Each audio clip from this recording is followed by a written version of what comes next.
네, 7월을 시작하면서 시편을 묵상하다가 1편부터 15편까지 묵상하고 잠시 멈춘 다음에 이제 대선지자 중에 한 명인 이사야의 통해서 전해진 하나님의 말씀을 우리가 묵상하기 시작하였습니다. 여러분, 이사야는 선지자입니다. 선지자 혹은 다른 말로 예언자라고 해요. 근데 예언자는 번역이 좀 잘못된 것 같아요. 그래서 선지자, 선지라는 것은 앞선 자, 알지자, 그래서 먼저 알아서 아는 사람이다라는 뜻인데 그 말이 무엇이냐면은 그가 하나님의 말씀을 먼저 듣습니다. 하나님의 말씀을 먼저 듣고 그 말씀을 알고 깨달아서 백성들에게 가서 그 말씀을 전해주는 사람, 대언해주는 사람을 가리켜서 선지자다. 먼저 하나님의 말씀을 받아서 그 말씀을 가지고 가서 백성들에게 전하는 하나님의 말씀을 대언하는 사람, 대언자, 선지자, 대언자. 요즘은 대언자라고 말하기도 합니다. 그래서 하나님의 말씀을 대신 전하는 사람이다라는 거예요. 근데 여러분, 이스라엘 역사를 쭉 살펴보면은 항상 선지자가 있었던 것은 아닙니다. 선지자가 갑자기 나타나서 하나님의 말씀을 전하는 때가 있어요. 그런 때가 어떤 때냐 하면은 이스라엘 역사를 보면은 하나님의 말씀이 희귀할 때, 다시 말해서 백성들이 하나님의 말씀을 듣지 않고 살아가는 것이 너무 만연해질 때, 그때 하나님께서 선지자를 보내십니다. 또 너무나 큰 위기 앞에 닥쳤을 때 하나님을 붙잡지 않고 세상에 이런저런 것을 붙잡고 살아가는, 우상을 붙잡고 세상의 재물과 권력을 붙잡고 그렇게 하나님을 멸시하며 살아가는 그런 시대가 올 때 또 하나님께서 선지자들을 많이 보내주셨어요. 그래서 선지자가 활동했다라는 말은 지금 그 시대가 하나님의 말씀대로 잘 움직이지 않고 있다. 시대가 악하고 시대가 하나님과 동떨어져 있고 등 돌려져 있다라는 것을 생각해 보시면 되겠습니다. 그래서 한편으로는 하나님의 말씀을 듣는다라는 측면에서는 감사한 일이고, 다른 한편으로는 선지자가 와야 될 만큼 지금 우리가 하나님의 말씀에서 너무 벗어나 있구나라고 하는 그런 이중적인 모습을 우리가 좀 살펴봤으면 좋겠습니다. 그래서 제가 좀 이해를 돕기 위해서 우리가 저번에 성경 일독할 때 소책자를 통해서 설명해 드렸는 그런 내용이긴 한데, 앞으로 이 이사야를 좀 깨닫기 위해서 이사야가 지금 언제, 어디서 지금 어떤 상황 속에서 하나님의 말씀을 전하는지 좀 알았으면 좋겠다 싶어서 조금 부연 설명 좀 하려고 합니다. 다음 화면을 보시면 여러분, 이스라엘은 처음엔 통일 왕국이었어요. 첫 번째 왕은 사울 왕, 두 번째 왕은 다윗 왕. 다윗 왕부터는 그의 아들이 이제 왕위에 오르게 되죠. 그런데 안타깝게도 솔로몬 이후로 나라가 두 쪽이 돼요. 분열이 됩니다. 그래서 북이스라엘과 남유다로 갈라지게 돼요. 그 다음 화면을 보시면은, 그래서 이 북이스라엘 역사에 보면은, 북이스라엘 역사상 가장 악한 왕 한 명을 뽑으라면 누구냐? 아합 왕이에요. 아합. 여러분 이름 꼭 기억해 두시기 바랍니다. 북쪽 이스라엘 중에서 가장 악한 왕이 누구냐? 아합 왕이다. 이 아합 왕은 아내를 이세벨이라 그랬는데, 저 두로의 이방 땅의 여인을 공주를 왕후로 받아들였죠. 그런데 그 두로는 바알 숭배의 근거지예요. 그래서 이 사람은 바알 숭배자예요. 그래서 바알 숭배자가 와서 우리 아합 왕과 결혼을 했어요. 그런데 얼마나 믿음이 투철했는지 아합 왕을 바알 숭배자로 만들어 버렸어요. 대단하죠. 이세벨은 대단한 여성이에요. 자기 신앙을 들어와서 남의 나라 왔으면 오히려 이스라엘의 신앙을 따라야 될 텐데 왕을 자기 바알 신앙자로 바꿔버리는 거예요. 그러고 난 다음에 남편만 왕만 바알 숭배자로 바꾼 것이 아니라 북이스라엘 전체를 바알 숭배로 바꿔버리는 겁니다.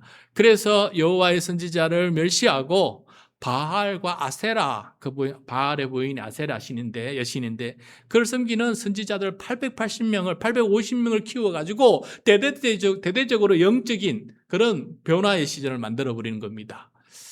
북이스라엘이 절단났습니다. 영적으로 완전히 무너지고 하나님을 등지고 바알을 하나님으로 모시는 그런 상황이 지금 벌어지고 있는 것이에요. 그때 하나님께서 선지자를 보내셨는데 그 유명한 엘리야 선지자예요. 엘리야. 그리고 그의 후계자 엘리사를 보내셔서 무너지고 있는 저 북녘 땅에 북이스라엘의 하나님 신앙을 다시금 되찾고 그들을 통해서 수많은 여호와 하나님의 선지자들을 양성하게 되어서 8,500명이라고 아직도 바알에 무릎 꿇지 않는 8,000명의 사람을 하나님께서 두셨다 할 정도로 그렇게 그들을 통해서 쭉 북이스라엘의 신앙을 유지할 수 있게 되었다라는 것입니다. 이처럼 여러분 가장 하나님의 신앙이 위기에 놓일 때 말씀이 덜 먹히지 않을 때 그때 하나님께서 보내는 사람이 바로 선지자다라는 거예요. 그러다가 시간이 흘러서 그 다음 화면을 보시면은 아합 왕 이후에 여로보암 2세라는 왕위에 오르게 됩니다. 물론 여기서도 바알 신을 완전히 안 숨긴 건 아닙니다. 아직까지 바알을 숨기는 존재가 남아 있어요. 그런데 여기서 더 중요한 것은 무엇이냐면은 이 여로보암 2세는 정말 오늘날 말하면은 아주 대통령 노릇을 너무 잘하신 거예요. 정치 경제적으로는 아주 그냥 뛰어난 사람이에요. 부유한 부국 강병을 만들어서 저 나라를 북이스라엘을 아주 강한 나라로 만들었습니다. 그런데 문제는 폭력과 불의와 불법과 경제적인 착취와 그다음 빈부 격차와 이런 것들이 너무 난무하는 거예요. 오늘날 우리 시대와 비슷한 겁니다. 나라는 잘 사는 것 같은데 온통 백성들이 힘들고 어려운 그런 상황을 살아가는 것 같아요. 그래서 그때 너무 부유했어, 그죠? 너무 부유해서 너무 권력이 과다해서 하나님이 너무 멸시당할 때 그때 하나님께서 또 선지자를 보내십니다. 이번에는 누구를 보내시냐? 요나, 아모스, 호세아. 특히 호세아, 아모스는 상벽을 이루면서 저 북이스라엘에서 엘리야와 엘리사를 이어가는 두 사람은 바로 아모스와 호세아예요. 저 두 사람이 북이스라엘에 꺼져가는 그 믿음을 다시금 견고히 세우는 그런 역할을 감당하게 되었습니다. 자, 그 다음에 그러나 이들의 말을 결국 안 듣고 결국 어떻게 되느냐? 그 다음 화면을 보시면은 결국은 북이스라엘이 멸망하고 말아요. 그때 당시에 북쪽에 옛날 성경에는 아수르, 지금 성경에는 새번역에는 아시리아, 우리 역사책에는 아시리아, 세계사에는 아시리아. 이 아시리아 제국이 등장하게 됩니다. 그러면서 이 아시리아 제국이 넓게 영토를 확장하게 돼요. 그래서 남방으로도 침략하게 되는데 남쪽으로 내려와서 어떻게 날아오느냐? 북이스라엘까지 내려오게 되는 거예요. 그래서 그때 이 북이스라엘이 하나님 앞에 올바로 섰다면은 하나님께서 도와주셨을 때인데 너무너무 갈수록 안 좋은 거예요. 특히 저기서 머나햄 이후로 저 왕들은, 베가 왕들은 너무 악독해서 하나님 앞에 몹쓸 짓을 너무나 많이 하게 되는 거예요. 그래서 결국은 그 북이스라엘은 아시리아 제국의 침략으로 멸망하고 말게 됩니다. 북이스라엘 역사가 이렇게 끝이 나요. 근데 이때 북쪽에는 멸망하고 있는 과정 속에 또 남유다는 그럼 어떻게 했느냐? 저 아시리아 제국 군대가 북쪽만 침략한 게 아니고 남유다 왕국까지 내려와서 남유다도 침략하려고 하는 거예요. 그때 감사하게도 남왕국에는 누가 왕이었냐? 히스기야가 왕이었어요. 히스기야는 남유다에서 다윗 다음으로 유명한 왕, 칭찬받는 왕이 바로 히스기야. 그 다음은 요시야 왕이 있어요. 이 두 사람이 남유다에서 그렇게 칭찬받는 왕 중에 한 명인데 바로 히스기야 왕 때문에 남유다는 멸망하지 않고 세 번의 침략이 있었지만은 그 침략에서 극적으로 하나님의 도우심으로 그 승리하고 그 나라를 지켜나갈 수 있게 되었어요. 그때 이 히스기야를 하나님 앞에 바로 서도록 도왔던 선지자가 누구냐? 바로 이사야입니다. 이사야. 그때 같이 활동했던 사람이 미가, 나움이 있는데 저들은 깊숙이 개입은 하지 않았습니다. 그러나 왕궁에까지 와서 왕들과 함께 깊숙이 그들을 이끌었던 사람이 누구냐면 이사야 선지자예요. 이사야. 그래서 앞으로 이사야를 읽게 되면은 상황이 굉장히 위기입니다. 왜냐하면 즉 북이스라엘 멸망하는 위기 이야기가 계속 나오거든요. 그리고 남유다도 멸망할 위기인데 히스기야가 바로 그 위기를 헤쳐나가는 그런 모습을 보게 되고 그 뒤에 이사야 선지자가 있었다라는 것입니다. 얼마나 고맙겠습니까? 히스기야 왕 곁에 이사야가 있었다는 것은 얼마나 큰 고마운 일이 아닌지 모르겠습니다.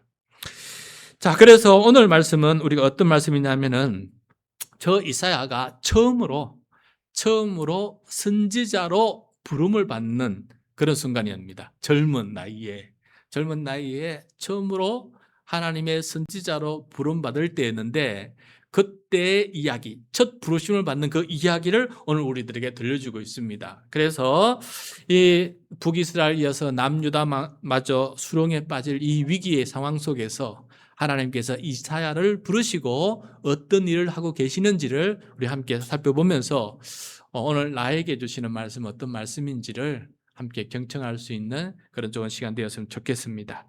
자, 먼저 이사야는 어느 날 성전에서 예배를 드리다가 환상을 보게 됩니다. 어느 날 갑자기 성전에서 예배를 드린 도중에 눈이 열리고 귀가 열리고 마음이 열려서 옆에 다른 사람들은 볼 수도 없고 들을 수도 없고 깨달을 수 없는 그런 거룩한 환상을 보게 됩니다. 그 환상 속에서 무엇을 보게 되느냐? 우리 1절 말씀 같이 읽겠습니다. 1절 말씀 시작. 우시야 왕이 죽던 해에 나는 높이 들린 보좌에 앉아 계시는 주님을 배웠는데 그의 옷자락이 성전에 가득 차 있었다. 자, 여러분, 하나님께서 환상을 통해서 자기를 우리들에게 보여주시는 그런 일들은 흔하지 않습니다. 이런 일은 결코 흔하지 않습니다. 근데 여기서 보면은 우시야 왕이 죽던 해라고 되어 있어요. 우시야 왕이 죽던 해. 여러분, 우시야 왕은 히스기야의 할아버지죠. 우시야 왕은 무려 52년 동안 통치한 왕이에요. 굉장히 오랫동안 통치한 왕입니다. 그 긴 세월 남유다를 아주 든든히 세우는 그런 좋은 왕이었습니다.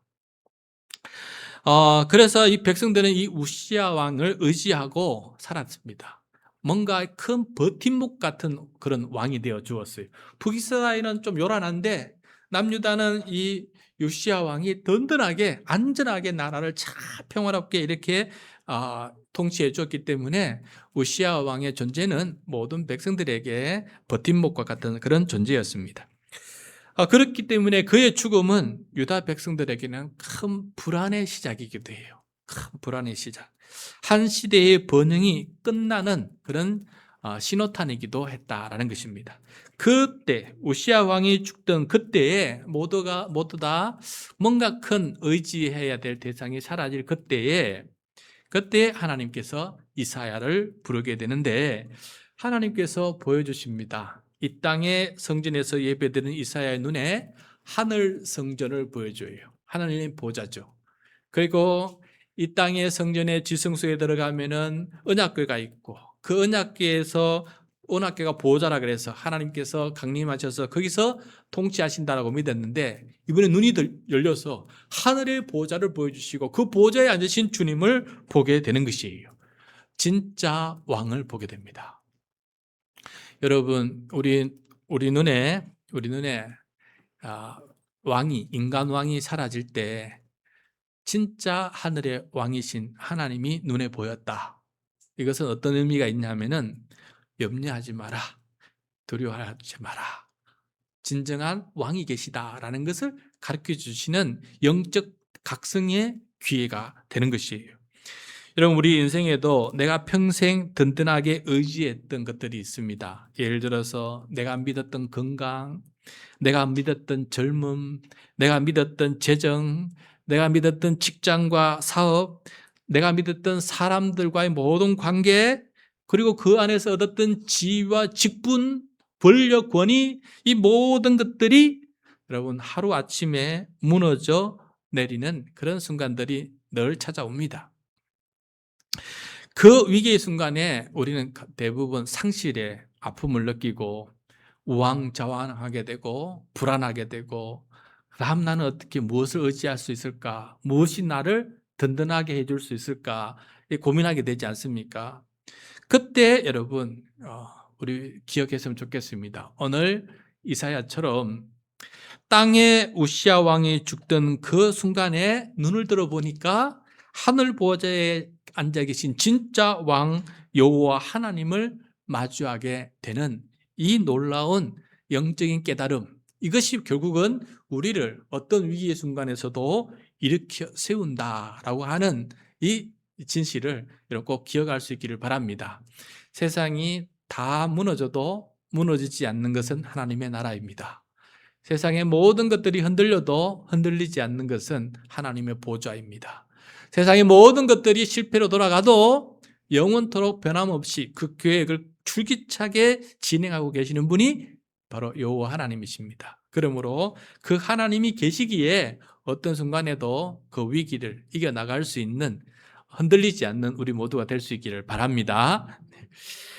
자, 하늘 보좌에 좌정하신 하나님 곁에 6날개를 가진 천사들이, 여기는 스랍이라고 되어 있는데 스랍들이 서서 하나님을 찬양하고 있습니다. 어떻게 하나님을 찬양하고 있는지 그 찬양 가사를 한번 우리가 읽어보도록 하겠습니다. 3절입니다. 3절 시작.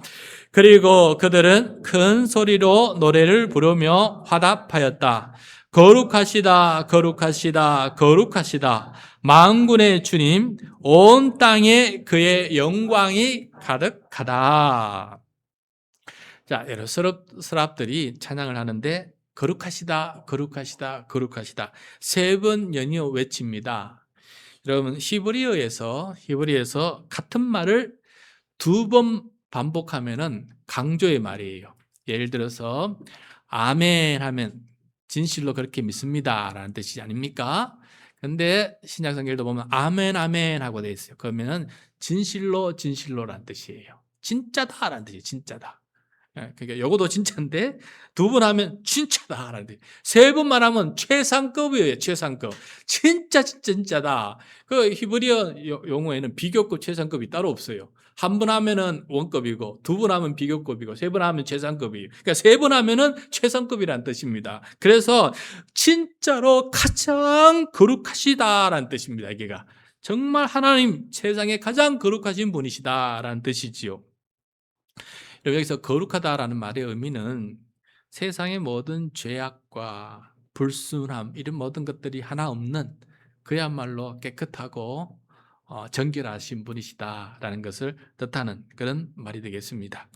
그 다음에 만군의 주님, 군대를 이끄시는 주님, 군대의 왕이신 하나님, 이 땅의 군대뿐만 아니라 하늘의 천군 천사 군대를 이끄시는 만왕의 왕이신 분이시다. 온 땅을 다스리신 왕이시다는 뜻이에요. 그러니까 우시아 왕, 이 땅의 왕 우시아 왕을 잃어버린 이사야의 눈에 만왕의 왕이신 만군의 주님을 보게 되었다라는 것이 답니다. 그분이 온 땅에 그의 영광이 가득하다.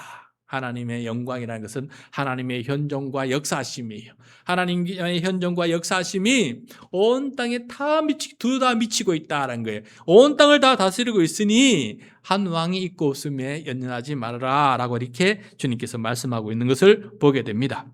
자, 이 압도적인 하나님의 거룩한 통치 왕권 아래에 이사야가 그 앞에 서게 됩니다. 감격도 잠시고 뭔가 자지러지는 그런 공포를 느끼게 되고 있다라고 얘기하고 있습니다. 그 모습을 한번 보겠어요. 5절입니다. 5절 시작. 나는 부르짖었다. 재앙이 나에게 닥치겠구나.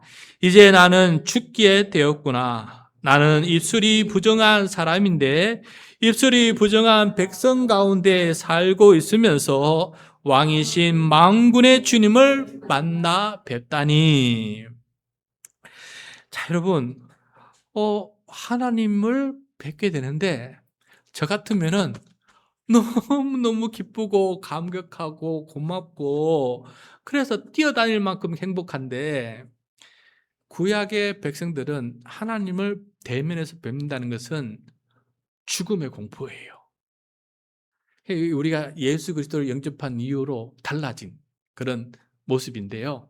구약에서 하나님은 너무너무 거룩하신 분이고 한 점 흠결이 없는 분이시고 그 앞에 죄인인 내가 선다는 것은 죽음을 의미했어요.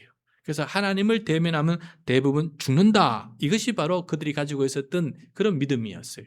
그래서 이사야가 하나님을 대면하고 있을 때 나 같은 죄인이 주님을 만나게 되다니, 그러면서 자기의 입술의 부정함을 얘기하지 않습니까? 나같이 입술이 부정한 사람이고 나는 또 입술이 부정한 백성들 가운데 살아가고 있는데 이런 내가 주님을 뵙게 되다니 나는 이제 죽었구나 라고 이렇게 생각을 하고 있는 것입니다. 여러분, 예수 그리스도의 십자가의 죄사함과 그 다음에 우리를 하나님의 자녀로 삼아주시는 그 크신 은혜, 그리고 죄인이지만은 십자가의 속량으로 의인으로 삼아주시는 하나님의 놀라운 이러한 은총, 이것을 우리가 믿기 때문에 우리가 죽음 이후에도 하나님을 뵙고 예수님을 뵙는 것이 기쁨이고 즐거움이고 학수고대하는 갈망이에요. 그런데 이러한 변화를 일으키신 예수님의 이 크신 은혜가 없었더라면은 우리는 굉장히 두려움 속에서 하나님을 벌벌 떨면서 만나게 될 것이다 라는 생각을 해보게 됩니다. 오늘 이사야도 보십시오. 자기가 죄인이란 것 때문에, 자기가 아직 죄 시선을 받지 못했기 상황이었기 때문에 하나님을 뵙는다는 것은 죽음을 의미해서 벌벌 떨고 있는 상황이에요. 나 이제 죽었구나 라는 생각을 하고 있는 것입니다. 그런데 예수 그리스도의 은혜로 우리가 그렇게 하나님을 뵙는 것이 죽음을 맞이하는 순간이 아니고 영원한 생명, 영생을 맞이하게 되었다는 사실은 예수 그리스도께서 우리에게 주신 큰 선물이다라는 사실을 우리는 꼭 명심했으면 좋겠습니다. 자, 이렇게 이사야가 나 이제 이 입술이 부정한 죄인으로서 나 이제 죽었구나라고 하는 그 순간에 마치 십자가의 보혈의 죄 씻음 같은 놀라운 사건이, 은혜의 사건이 벌어지게 됩니다. 하나님께 이사야가 죄사함의 은혜를 받게 되는 것이죠. 8절입니다. 8절 같이 읽겠습니다. 아닙니다. 8절 아니고 그 앞에 7절 말씀입니다. 7절, 6절 7절 말씀 같이 읽겠습니다. 시작. 그때 스랍들 가운데 하나가 제단에서 타고 있는 숯을 부짓개로 집어 손에 들고 나에게로 날아와서 그것을 나의 입에 대며 말하였다. 이것이 너의 입술에 닿았으니 너의 악은 사라지고 너의 죄는 사해졌다. 하늘 재단에, 성전에 제단에 숯이 있어요. 이 숯은, 제단이라는 것은 무엇입니까? 우리의 죄악을 태우는 곳이 아닙니까? 우리의 대속물을 바쳐서 태울 때 우리의 죄도 타게 되는 것이 아닙니까? 다시 말해서 그 숯은 우리의 죄를 태우는 숯이에요. 그 상징적인 숯이, 이 서랍이 그 숯을 하나 부지깽이로 집기로 가지고 와가지고 들고 와서 이사야의 입에 대었어요. 물론 이게 참 하늘의 숯이다 보니까 불이 태워지는 그런 건 아니겠지요. 불에 대고 난 다음에 하나님 그 서랍이 뭐라고 선포를 하냐면은 이처럼 너의 입술이 닿았으니 숯이, 죄를 태우는 숯이 너의 입술에 닿았으니 너의 악은 사라지고 너의 죄는 사해졌다. 그러므로 너는 입술이 부정한 백성이 아니니 죽지 않게 되었으니 염려하지 마라, 걱정하지 마라, 괜찮다. 하나님의 은혜로 지금 선포하는 그런 상황입니다. 그래서 이 상황이 이사야에게는 너무너무 큰 은혜의 감격의 순간이에요. 하나님 한번 생각해 보세요. 죽을 줄 알았는데 하나님의 놀라운 은혜로 살게 되었으니, 그것도 죄 씻음을 받고 살게 되었으니 이 순간 이사야의 마음은 얼마나 감동과 감사가 넘치겠습니까? 다시 내가 생명을 얻었다. 다시 한번 인생을 살아간다는 그런 느낌이 들 정도로 이 순간이 얼마나 감격적인 그런 순간이 되겠습니까? 여러분, 우리가 예수를 잘 믿는다라고 하는데 그 잘 믿는 기준 중에 하나는 무엇일까 생각해 본다면은 오늘 말씀에서 보는 것과 비슷한 것 같아요.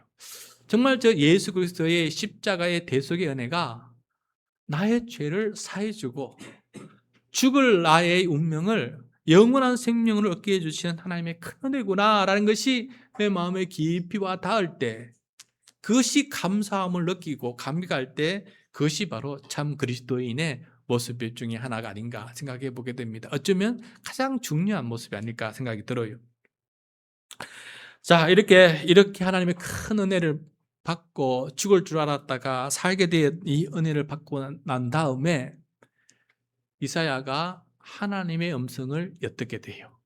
어떤 음성을 엿듣게 되느냐? 우리 함께 보겠습니다. 8절입니다. 8절 시작. 그때에 나는 주님께서 말씀하시는 음성을 들었다. 내가 누구를 보낼까? 누가 우리를 대신하여 갈 것인가? 내가 아뢰었다. 제가 여기 있습니다. 저를 보내어 주십시오. 여러분, 하나님의 큰 은혜를 경험하고 나니까 뭔가 하나의 음성이 들려왔는데 그 음성이 쉬운 음성이 아니었어요. 하나님께서 스랍들에게, 천사들에게 말한 겁니다. 우리가 지금 남유다 상황이 너무너무 위기 상황인데 우리를 대신해서 누군가를 보내어서 하나님의 말씀을 그들에게 전하고 그들이 멸망하지 않고 하나님의 나라로 굳건히 살아가는 백성들이 되어야 될 텐데 우리의 이 말을 전할 수 있는 사람 누군가를 보내줬으면 좋겠는데 우리를 대신해서 누구를 보낼까라고 이렇게 지금 얘기하고 있는 것이에요. 보통 사람 같았으면 이거 잘 대답 못합니다. 너무나 큰 사명이기 때문에, 너무나 큰 부담감이기 때문에 이런 사명에 대해서 그렇게 쉽게 대답하지 못합니다. 마치 들어도 못 들은 척 이렇게 귀를 막고. 여러분 모세도 보십시오. 하나님 보내려 하니까 나는 입이 짧고 뭐 부끄럽고 못합니다. 몇 번 그렇게 하면서 하지 않습니까? 그래서 하나님께서 증거를 보여주면서 이렇게 하라 그래서 몇 번 설득 끝에 결국 가지 않습니까? 나중에 예레미야도 마찬가지입니다. 예레미야 선지자도 하나님께 부름받았더니 나는 말도 못하고 뭐 어리고 연약해도 못합니다. 그래서 하니까 하나님께서 은혜를 입혀서 또 어떻게든 끌고 갑니다. 그런데 이사야는, 뜻밖의 이사야는 그런 게 없습니다. 나에게 직접 부르시는 말씀을 하신 것도 아니에요. 하나님께서 스랍들하고 얘기를 하는 것을 엿들었어요. 그러니까 내가 응답하지 않아도 상관없어요. 내가 응답하지 않아도 상관없는 것인데 그 이야기를 듣는 순간 이사야가 저요 하고 저 여기 있습니다. 저요 하면서 저를 보내어 주십시오 라고 이렇게 하나님께 요청하는 것을 보게 됩니다. 왜 이렇게 이사야가 자원해서 이렇게 그 일을 감당했노라고 이렇게 나서느냐? 그가 받은 은혜가 크기 때문이었습니다. 하나님을 본 것도 큰 은혜인데 그리고 하나님 앞에 죽음의 상황 속에서 죄 씻음을 받고 살아난 그러한 놀라운 은혜를 체험하고 이러한 모든 환상을 보고 음수까지 들은 이 놀라운 은혜가 너무 커서 자기가 그 은혜에 보답하는 마음으로 선뜻 그렇게 제가 여기 있습니다. 제가 가겠습니다. 라고 이렇게 대답하고 있는 것을 보게 됩니다. 여러분, 우리는 하나님의 일이든 무슨 일이든 억지로는 못합니다. 억지로 하면 항상 문제가 발생합니다. 어떨 때 가장 은혜가 되느냐? 감사하는 마음으로 은혜를 깨달아서 할 때 성령의 열매가 맺힙니다. 뭐든지 할 때 하나님의 은혜를 기억하면서 나 같은 것이 무엇인데 나에게 이렇게 귀한 사명을 맡겨주셔서 내가 이렇게 할 수 있습니까? 너무너무 감사합니다 라고 그런 마음에서 하면 문제가 안 생겨요. 그리고 원망도 없어요. 그리고 불평도 없어요. 그렇지만은 그렇지 않고 억지로 하거나 마지못해 할 때 그때 모든 문제들이 발생하고 있는 것을 보게 돼요. 이사야는 가장 부담되고 응답하기 싫은 것이지만은 받은 은혜가 있다 보니까 그 은혜에 감사하면서 이렇게 선뜻 나서서 그 일에 헌신할 수 있는 사람이 되었던 것을 보게 됩니다. 그래서 여러분 무엇을 할 때마다 먼저는 하나님 앞에 무릎을 꿇고 기도하시기 바랍니다. 그리고 난 다음에 내가 얼마나 큰 은혜를 가진 사람인가, 내가 얼마나 큰 복을 받은 사람인가, 내가 얼마나 과분한 정도로 큰 은혜를 받은 사람인가라는 것을 먼저 깨달은 다음에 내가 받은 복을 세어보고 난 다음에 여러분 뭐든지 할 수 있는 사람 되길 바랍니다. 그러면은 뭐든지 감사하는 마음으로 할 수 있게 된 것입니다. 감사하는 마음으로. 자, 그런데 이 하나님께서 이사야에게 맡겨주신 이 사명은 여러분, 이사야가 생각했던 것보다 더 엄청난 일이었어요. 못할 일이에요. 차마 할 수 없는 일을 지금 하나님께서 맡기시는데 그 이야기를 한번 들어보겠습니다. 9절 10절입니다. 9절 10절 시작. 그러자 주님께서 말씀하셨다. 너는 가서 이 백성에게 너희가 듣기는 늘 들어라. 그러나 깨닫지는 못한다. 너희가 보기는 늘 보아라. 그러나 알지는 못한다 하고 일러라. 너는 이 백성의 마음을 둔하게 하여라. 저 귀가 막히고 저 눈이 감기게 하여라. 그리하여 그들이 볼 수 없고 들을 수 없고 또 마음으로 깨달을 수 없게 하여라. 그들이 보고 듣고 깨달았다가 내게로 돌이켜서 고침을 받게 될까 걱정이다. 좀 말씀이 좀 황당하지 않습니까? 선지자의 사명이 좀 이상하지 않습니까?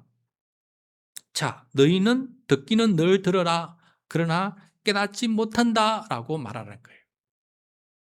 하나님의 말씀을 선지자가 하나님의 말씀을 들고 백성들에게 가서 전합니다.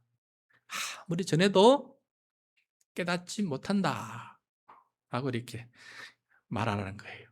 다시 말해서 내가 말씀을 들고 갔어요. 여러분에게 내 전할 말씀이 있습니다 하고 하나님의 말씀을 전했어요. 다 전해놓고 그렇지만 여러분 깨닫지 못할 것입니다 라고 이렇게 한 거예요. 이게 무슨 선지자의 사명입니까? 전했으면 깨달아야지요. 깨닫게 해야지요. 깨닫게 해서 하나님께 돌아와야지요. 그런데 혹시 깨달아서 하나님께 돌아올까 싶어 걱정이다. 못 돌아오게끔 하라는 거예요. 말씀은 전하되 돌아오지 못하게끔 하라는 겁니다. 왜요?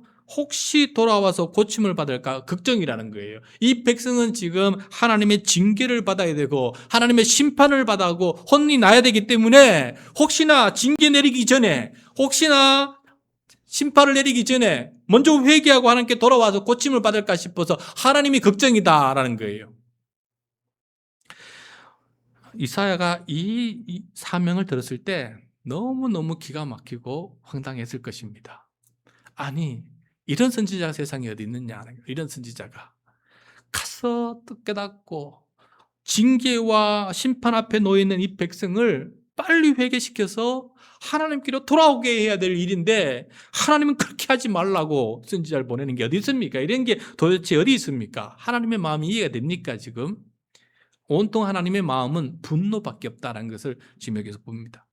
심판이 반드시 필요하다라는 것을 지금 이야기하고 있는 것이에요. 그런데 여러분, 이게 왜 이런 말이 지금 이렇게 적혀 있느냐?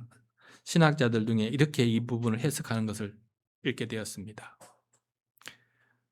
하나님의 말씀을 전할 때 깨닫지 못하게 하는 방법으로 전할 방법은 없어요. 하나님의 말씀을 전하는데 이거를 깨닫게 할 수 있는 방법이 따로 있고 못 깨닫게 할 수 있는 방법이 따로 있는 게 아니고 하나님의 말씀은 똑같이 전하는 거예요. 그런데 왜 깨닫지 못하느냐? 여러분, 겸손한 사람, 믿음을 가진 사람에게 하나님의 말씀은 회개가 일어나요. 그런데 귀가 막히고 교만하고 등을 돌리고 악한 사람에게 하나님의 말씀은 여러분 튕겨 나옵니다.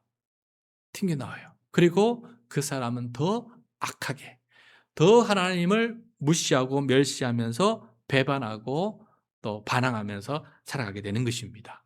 그래서 이사야는 여지없이 다른 선지자와 더불어서 똑같이 하나님의 말씀을 전할 것입니다. 그렇지만은 이 백성은 워낙 지금 악해 있어서 그 말씀을 아무리 전해도 소용이 없고 필요가 없는 그런 말씀이 되고 만다라는 것을 이렇게 해석해 놓은 것을 보게 돼요. 맞는 것 같습니다. 부분적으로 맞는 것 같아요. 이것을 깨닫지 못 이사야가 다른 말씀을 전할 수 있는 방법은 없습니다. 똑같은 말씀을 전할 거예요. 그런데 지금 상황은 그 정도 상황으로 되어 있다는 것을 이야기하고 있다라고 생각이 듭니다. 자, 이렇게 이사야가 전해야 될 사명은 놀랍게도 눈에 보이는 화려한 부흥이 아니었습니다. 아무리 전해도 아무도 듣지 않고 오히려 조롱을 받고 배척을 당하는 이 냉담한 현장에서 하나님의 확정된 이 심판과 공의를 타협 없이 외쳐야 하는 굉장히 힘들고 고달픈 사명을 받은 사람이 바로 이 이사야 선지자예요. 물론 여러분 나중에 이사야를 계속 읽어보면은 한편으로 또 이사야만큼 희망과 소망을 이야기한 사람이 또 없습니다. 그래서 시편 다음으로 신약 성경에서 가장 많이 인용된 본문이 바로 이사야예요. 그래서 복음서가 사복음서라 그러는데 이사야를 제5복음서랄 만큼 이사야에는 수많은 예수 그리스도의 이야기가 가득 담겨져 있어요. 그래서 우리에게 너무 큰 소망을 얘기해요. 그렇지만 왜 그러냐? 지금 현실이 너무너무 절망이기 때문에, 지금 현실이 너무너무 멸망이기 때문에 하나님은 소망과 또 회복이라는 큰 메시지를 또 같이 전달하게끔 만들었었어요. 그래서 이 이사야는 두 가지 모습을 다 가지고 있는데 지금 처음 들었던 메시지는 바로 지금 크나큰 힘든 메시지였습니다. 자, 가슴에 메여오는 이사야는 이런 사명을 어떻게 감당할까 하다가 주님께 묻습니다. 도대체 언제까지 그럼 내가 이렇게 해야 됩니까? 라고 물어요. 11절 12절입니다. 11절 12절 시작. 그때 내가 여쭈었다. 주님, 언제까지 그렇게 하실 것입니까? 그러자 주님께서 대답하셨다. 성읍들이 황폐하여 주민이 없어질 때까지, 사람들이 없어서 집마다 빈집이 될 때까지, 밤마다 모두 황무지가 될 때까지, 나 주가 사람들을 먼 나라로 흩어서 이곳 땅이 온통 벌어질 때까지 그렇게 하겠다. 주님은 백성들이 자신들의 죄값을 충분히 치르고 모든 오만이 바닥까지 부서질 때까지, 그때까지 이 외로운 사역은 계속해야 된다라고 이렇게 그 사역을 멈추지 말라고 주님께서 말씀하고 있는 것을 보게 됩니다. 여러분, 오늘 본문은 참으로 슬슬 씁쓸하기도 하고, 이렇게 끝나나 이게 선지자고 이게 지금 상황인가 라고 이렇게 생각이 듭니다. 그런데 조금 전에 말씀드렸던 것처럼 모든 것이 절망이고 멸망의 끝이 아니라 그 폐허의 마지막에 하나님께서는 반전의 소망을, 반전의 희망을 그래도 이사야에게 던져주신 것을 보게 돼요. 우리 다 함께 13절, 오늘 마지막 말씀입니다. 13절 말씀 같이 읽겠습니다. 시작. 주민의 10분의 1이 아직 그곳에 남는다 해도 그들도 다 불에 타 죽을 것이다. 그러나 밤나무나 상수리 나무가 자릴 때에 그루터기는 남듯이 거룩한 씨는 남아서 그 땅에서 그루터기가 될 것이다. 네. 하나님의 심판과 징계는 끝장내기 위한 파괴가 아니다. 울창했던 나무들이 모조리 잘려나갈지라도 하나님은 그 땅 밑바닥에는 아무도 주목하지 않는 조그만 그루터기들을 거기에 남겨두시겠다라고 이렇게 약속하고 있는 것입니다. 여러분, 그루터기가 무엇입니까? 거기서 다시 나무가 솟아오르고 울창한 숲이 다시 만들어질 것이라는 그런 희망 아니겠습니까? 그리고 여러분, 인류 역사상 가장 찬란하고 완벽한 거루터기는 누구입니까? 바로 우리 구주 예수 그리스도이십니다. 세상의 죄악 때문에 십자가 나무 위에서 처참하게 잘려나가셨지만은 하나님은 그 죽음의 거루터기 위에서 부활의 거룩한 씨앗을 터뜨리셨어요. 죄와 죽음을 이기게 하시는 그러한 거룩한 거루터기는 바로 예수 그리스도다. 그 분 때문에 하나님 나라가 새롭게 우리 가운데 펼쳐지게 되었다는 것을 우리는 잘 알고 있습니다. 우리가 이 세상 속에서 복음을 전하고 말씀대로 정직하게 살려고 애쓸 때 여러분, 세상은 반응하지 않고 냉담할 수가 있습니다. 그러나 하나님이 우리에게 요구하시는 것은 눈에 보이는 화려한 성공의 결말이 아니라 어떠한 냉담 속에서도 주님, 제가 여기 있습니다 하면서 끝까지 주님의 가슴을 품고 자기 자리를 지켜내면서 신실하게 살아남는 자, 믿음 안에서 살아남는 자, 그 사람을 주님께서 찾고 원하시고 계신다라는 것입니다. 여러분, 그루터기로 산다는 것은 구체적으로 어떤 삶일까? 너무 이렇게 장황한 마음 같지만은 이번 한 주간 한번 쉽게 한번 설명해 봅시다. 어떻게 하면 내가 정말 주님께서 원하시는 그루터기로 살아남을 수 있을까? 첫째, 무엇보다도 열매가 보이지 않더라도 말씀 묵상을 하고 그 묵상을 함께 나누는 삶이에요. 우리는 지금 선지자가 누구냐? 우리에게 지금 선지자가 누구냐? 성경이에요. 성경. 성경이 바로 우리에게 하나님께서 보내주신 선지자예요. 그래서 이 말씀을 듣고 이 말씀을 깨닫고 이 말씀을 깨달은 말씀을 나누는 거예요. 들어도 깨닫는 바가 없고 하면 더 이상 듣지 않겠지요. 이게 바로 거루터기로 산다는 첫 번째의 모습이에요. 이번 한 주간 내가 거루터기인지 아닌지를 분별할 수 있는 방법은 첫 번째, 내가 하나님의 말씀을 읽고 그 말씀을 듣고 경청하고 깨닫고 살아가느냐 못 깨닫고 살아가느냐라는 거예요. 두 번째, 아무런 반응이 없는 전도 대상자에게도 다시 한번 안부를 묻고 그에게 축복의 통로가 되고자 끊임없이 기도하는 사람이에요. 끊임없이 전도 대상자에게 안부를 묻고 그들을 기도로 붙잡는 사람이에요. 그 다음에 알아주는 사람이 없는 자리나 일이라 할지라도 그게 주님께서 시키시는 일이고 주님께서 기뻐하시는 일이라면 묵묵하게 그 맡은 일을 끝까지 감당하는 거예요. 이사야처럼 힘들 때에는 하나님의 은혜를 먼저 기억하고 내가 받은 구원의 복을 먼저 세워보고 그 일을 끝까지 할 수 있는 사람으로 살아남는 것, 믿음의 사람으로 살아남는 것이 바로 여러분 거루터기가 되는 모습이다라는 것입니다.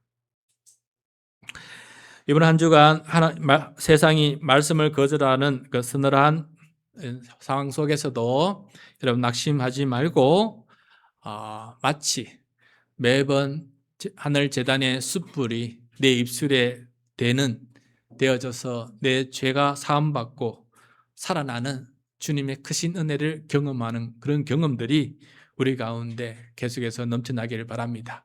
그리고 그 말씀을 읽을 때마다 기도할 때마다 현장에 있을 때마다 주님, 제가 여기 있습니다. 저 아직 안 죽었습니다. 저 아직 여기 있습니다. 저를 거루터기로 사용하여 주십시오. 저 여기 있습니다, 여러분. 하나님 다